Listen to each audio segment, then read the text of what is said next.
Rise and Shine Legends. This is Radhika. இந்த video என்ன பார்க்க போறோம் அப்படின்னா class 12 maths NCERT syllabus chapter 7 integrals இதில் எக்ஸசைஸ் 7.3 பார்க்க போகிறோம். Find the integrals of the functions. Sum number 16. Tan power 4x. நமக்கு என்ன கொடுத்துருக்காங்க? Tan power 4x அப்படின்ற ஒரு ஃபங்க்ஷன் கொடுத்துட்டாங்க. இதை இன்டெகிரேட் பண்ண சொல்கிறாங்க. நம்ம என்ன பண்ண போகிறோம் அப்படின்னா first tan squared x into tan squared x அப்படின்னு பிரித்து எழுதிக்கிறோம். சரியா? இந்த என்ன நமக்கு ஒரு ஃபார்முலா தெரியும் இல்லையா? trigonometric identity என்னது? tan square theta which is equal to secant squared theta minus 1. சரியா? ஸோ அதை வந்து இங்கே நம்ம அப்ளை பண்ண போகிறோம். சொல்லுங்கள் இப்போ எப்படி எழுதலாம் இதை? இந்த tan squared xக்கு பதிலாக நான் என்ன பண்ணுறேன் அப்படின்னா secant squared x minus 1 அப்படின்னு எழுதுகிறேன். தென் இதுக்கும் அதே மாதிரி எழுத தான் போகிறோம், பட் வந்து கொஞ்சம் லேட்டாக எழுத போகிறோம். இதை அப்படியே வச்சுக்கோங்க. இந்த ஃபஸ்ட் இருக்க tan squared xக்கு பதிலாக secant squared x minus 1 எழுதியிருக்கோம். சரியா? இந்த tan squared x அப்படியே தான் இருக்குது. இப்போது நல்லா பாருங்கள், இந்த எக்ஸ்பிரஷனில் ரெண்டு டேர்ம்ஸ் இருக்கா? secant squared x 1. இந்த ரெண்டு டேர்ம்ஸுமே வந்து இந்த tan squared x சொந்தம். கரெக்டாக? இப்போது இதால் இதை மல்டிப்ளை பண்ணணும், தென் மைனஸ் சிம்பிள் போட்டு இதால் இதை மல்டிப்ளை பண்ணி எழுதணும். சரியா? இப்போ சொல்லுங்கள், மல்டிப்ளை பண்ணால் என்ன வரும்? secant squared x into tan squared xன்னு வந்துடும். கரெக்டாக? secant squared x into tan squared x. சென்டரில் மைனஸ் இருக்குது. 1 into tan squared x tan square x. ஓகேவா? இப்போ என்ன பண்ண போகிறோம்? இந்த tan square xக்கு பதிலாக, அதாவது tan square theta which is equal to secant square theta minus 1 இருக்கு இல்லையா? அந்த ஃபார்முலாவை இப்போ அப்ளை பண்ண போகிறோம். அப்போ என்ன ஆகும் நமக்கு? இங்கே secant squared x இருக்குது இன்டூ tan squared x இருக்குது, சென்டரில் மைனஸ் இருக்குது. இப்போ இது வந்து ரெண்டு டேர்மாக மாறப்போகுது இல்லையா? tan squared x secant squared x minus 1 அப்படின்னு எழுத போகிறோம். அதில் ரெண்டு டேர்ம் இருக்குது, அதனால் நீங்கள் ப்ராக்கெட் ஓப்பன் பண்ணிக்கோங்க. ஏன்னா secant squared x minus 1 எழுதுகிறோம், சென்டரில் மைனஸ் வருது. அது மட்டும் இல்லாமல் இங்கே என்ன இருக்குது? மைனஸ் இருக்குது. ஸோ இங்கே மைனஸ் இருந்தாலே இங்கே எக்ஸ்பிரஷனில் எத்தனை டேர்ம்ஸ் இருக்கோ அதோட சைன்ஸ் எல்லாம் என்ன ஆகும்? சேஞ்ச் ஆகும். இது உள்ளே வரும்போது எல்லா சைன்ஸையும் சேஞ்ச் பண்ணி விட்ருவோம். அதனால தான் நம்ம என்ன பண்ணுறோம்? ப்ராக்கெட் போட்டு எழுதிக்கிறோம். சரியா? இப்போ சொல்லுங்கள், இது எப்படி எழுதலாம்? secant squared x into tan squared x. இந்த மைனஸ் உள்ளே போகும்பொழுது மைனஸ் secant squared x. அதாவது இந்த மைனஸு இந்த ரெண்டு டேர்முக்குமே சொந்தம். சரியா? அப்போ இந்த secant squared x மைனஸ் ஆக்கி விட்டுரும், இந்த ஒன்றை என்ன ஆக்கி விட்டுரும்? ப்ளஸ் ஆக்கி விட்டுரும். ஓகேவா? இதெல்லாம் கிளியராக புரியுதாப்பா? ஓகே. tan பவர் 4x தான் நம்ம என்னென்னு எழுதியிருக்கோம்? இது மாதிரி சிம்ப்ளிஃபை பண்ணி எழுதியிருக்கோம். கரெக்டா? அப்போது let I which is equal to integral tan power 4x dx which is equal to the tan power 4xக்கு பதிலாக தான் நம்ம என்ன எழுத போகிறோம்? இந்த எக்ஸ்பிரஷனை எழுத போகிறோம். அப்போ integral secant squared x tan squared x minus secant squared x plus 1 எல்லாத்துக்குமே இன்டெக்ரலும் dxும் சொந்தம். ஓகேவா? இப்போ இதில் எத்தனை டேர்ம்ஸ் இருக்குது? இது ஒரு டேர்ம், இன்டூவில் இருந்தால் அதை தனித்தனி டேர்மாக சொல்லக்கூடாது. சரியா? இது ஒரு டேர்ம், இது ஒரு டேர்ம், இது ஒரு டேர்ம். இங்கே சென்டரில் மைனஸ் இருக்குது, இங்கே சென்டரில் ப்ளஸ் இருக்குது. ஸோ இதுதான் தனித்தனி டேர்ம்ஸாக நமக்கு டிவைட் பண்ணுது. ஓகேவா? ஸோ இது ஒரு டேர்ம், இது ஒரு டேர்ம், இது ஒரு டேர்ம், 3 டேர்ம்ஸ் இருக்குது. இப்போ 3 டேர்முக்குமே இன்டெக்ரலும் சொந்தம், dxும் சொந்தம். ஸோ பிரித்து எழுதிக்கோங்க. எப்படி எழுதலாம்? Integral secant squared x tan squared x dx, சென்டரில் minus, integral secant squared x dx plus integral 1 dx dx தான். ஓகேவா? இது வரைக்கும் கிளியராக புரியுதா? சம்மு கன்ஃபியூஸ் ஆகாமல் இருக்கிறதுக்காக இதை வந்து நம்ம I1 எடுத்துக்கிறோம். சரியா? இது I1, இது வந்து I2, இது I3. ஓகேவா? இன்டெக்ரலோட சேர்த்து தான்ப்பா, இன்டெக்ரலோட சேர்த்து தான் சொல்லிகிட்டு இருக்கேன். ஸோ இது ஃபுல்லாக I1, இது I2, இது I3. ஓகேவா? இப்போ தனித்தனியாக நம்ம இன்டெக்ரேட் பண்ணிட்டு வரோம். ஓகேவா? ஃபஸ்ட்டு I1 எடுத்துக்கோங்க.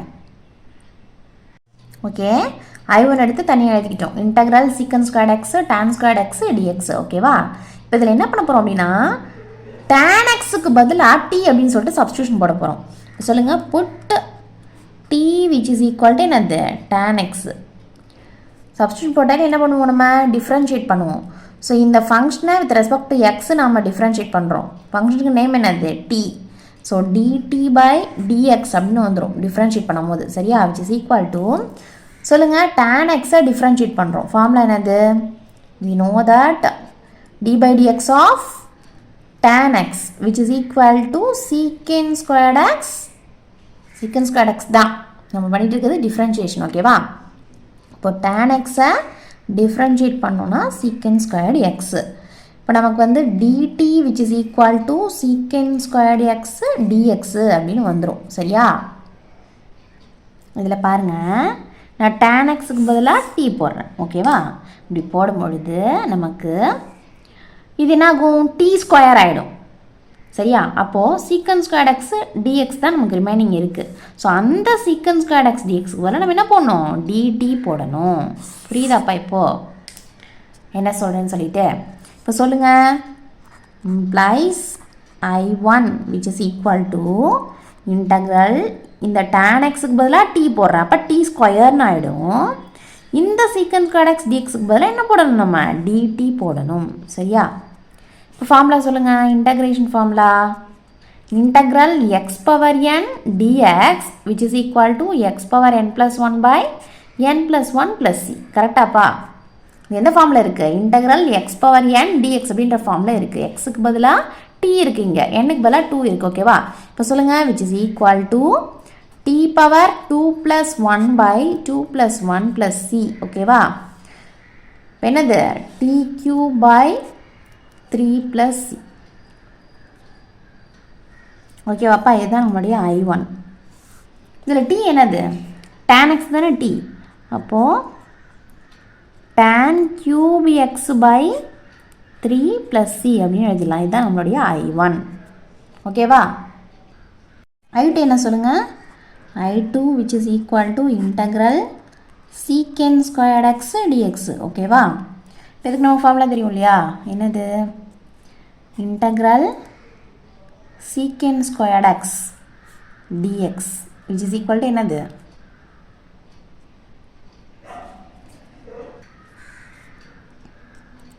tan x + c. ஓகேவா? அப்போ இங்கே என்ன நமக்கு tan x + cன்னு கிடச்சிரும். ஓகேவா? அதே மாதிரி I3 என்னது? Integral dx. ஸோ இதுக்கும் நமக்கு ஃபார்முலா தெரியும் இல்லையா? Integral dx which is equal to x + c. இது என்ன பண்ணிடலாம்? நம்ம x + c அப்படின்னு எழுதிடலாம். ஓகேவா? இதில் இன்டகிரேஷன் கான்ஸ்டன்ட் மட்டும் போட்டுக்கோங்க. இது I1 எடுத்ததுனால இது C1 எடுத்துக்கோங்க, இது C2 எடுத்துக்கோங்க, இது C3 அப்படின்னு எடுத்துக்கோங்க. ஓகேவா? ஓகே. இப்போ சொல்லுங்கள். ஐன்றது என்னது? I1 minus I2 plus I3. கரெக்டா? செகண்ட் டேர்மில் மட்டும் மைனஸ் இருந்தது நமக்கு. ஓகேவா? அப்போ இதில் I1 என்ன கண்டுபிடிச்சி வச்சுருக்கோம்? tan cube x by 3ன்னு கண்டுபிடிச்சிருக்கோம். சரியா? tan cube x by 3. I2 என்னது? tan x. So minus tan x. I3 என்னது? x. இப்போ எல்லாத்துக்குமே இன்டகிரேஷன் கான்ஸ்டன்ட் இருந்துச்சு இல்லையா? இதுக்கு C1 இருந்துச்சு, இதுக்கு C2 இருந்துச்சு, இதுக்கு C3 இருந்துச்சு. ஸோ எல்லாத்தையும் சேர்த்து கடைசியாக ஒரு இன்டகிரேஷன் கான்ஸ்டன்ட்டு Cன்னு எழுதிக்கும். இதுக்கு என்ன மீனிங் அப்படின்னா C1 minus C2 plus C3. ஏன்னா இது மட்டும் எப்படி இருக்குது? மைனஸில் இருக்குது. ஸோ அதோட மீனிங் என்னென்னா C which is equal to C1 மட்டும் ப்ளஸில் இருந்துச்சு, இந்த டேர்ம் மைனஸில் இருக்கனால C2 எப்படி இருக்கும்? மைனஸில் இருக்கும். இந்த டேர்ம் வந்து ப்ளஸில் இருக்கிறதுனால C3 ப்ளஸில் இருக்கும். கரெக்டா? ஸோ இதுதான் இங்கே C. ஸோ பொதுவாக அதனால தான் நம்ம என்ன பண்ணுறோம்? இன்டகிரேஷன் கான்ஸ்டன்ட்டு எழுதுகிறோம். சரியா? ஸோ இதோட மீனிங் என்னது? C which is equal to C1 minus C2 plus C3. இந்த கொஷின் பொறுத்த வரைக்கும். ஓகேவா? ஸோ இதுதான் நம்மளுடைய I. புரியுதாப்பா இது?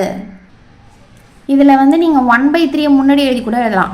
1/3 into tan cube x minus tan x plus x plus cன்னு எழுதலாம். ஓகேவா?